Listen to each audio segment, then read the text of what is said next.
Cold Pursuit stars Liam Neeson as Nels Coxman, whose job is basically to clear the roads for all these people of a small town called Kia, where he resides. However, when his son is found dead due to a drug overdose, he smells something fishy going on and so decides to find out what's happened. He discovers that his son was unknowingly caught up in the middle of a drug run orchestrated by Viking, who's a very dangerous drug lord, who killed his son in the process, and so he decides to take it upon himself to seek revenge on these people and bring them down. And I'm not going to talk about the controversy surrounding Liam Neeson in this movie, I'm just going to look at the movie as a whole. If you guys are interested to hear my thoughts on Liam Neeson and the story that's been circulating in the media recently, let me know in the comments below. If enough of you want to hear my thoughts on that, I may do a video about it, otherwise I'll keep it to myself.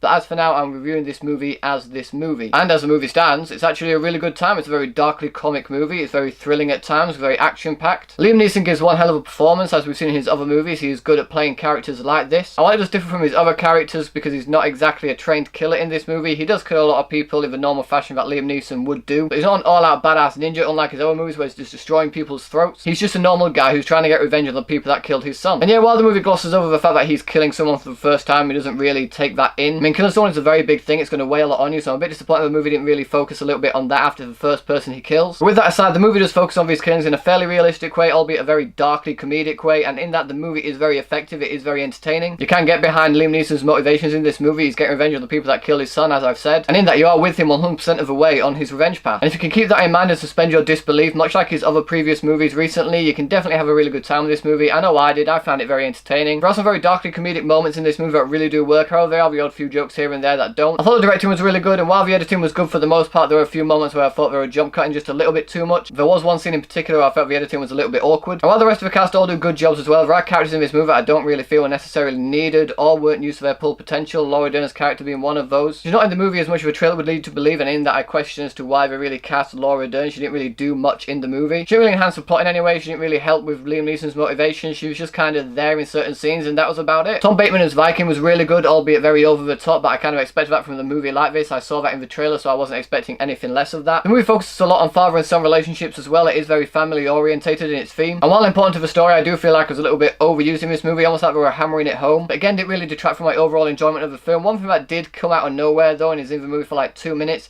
is there's this secret gay relationship between two of Viking's men that is played up for like 2 minutes, and although it's important for the story later down the line, it didn't need to be there, and I didn't really like it. It came out of nowhere and pretty much went nowhere because they needed all these characters to get together for the final shootdown, and this was the only way they could really think of how to do that. Which, if you sit back and think about it, there are many other ways you could have got these characters to the final showdown without doing it the way they did in this film, because it just felt pointless and unnecessary. Other than those few little gripes with the movie though, I did find this movie pretty entertaining. It's much like his other movies, so if you didn't like The Commuter, Non-Stop, Unknown, or movies like that, you're probably not going to like this movie. If you found those movies entertaining or enjoyable in some way, you may find enjoyment with this film. I certainly did. I found it darkly hilarious at times. I thought Liam Neeson was great. The rest of the supporting cast all did a good job of other characters there that I didn't necessarily feel needed to be there. While a few problems here and there, I did enjoy my overall experience of this film, and so for all those reasons, I'm going to give Cold Pursuit 3 stars. So, Cold Pursuit, have you guys seen it yet? What did you think about it? Whatever you thought, let me know in the comment section below. Thanks as always for watching, guys. If you like this video, please give it a thumbs up, share it with your friends, and if you want to see more videos just like this one, then subscribe to my channel for more. Thanks again for watching. You guys are awesome, and I will see you all in the next video.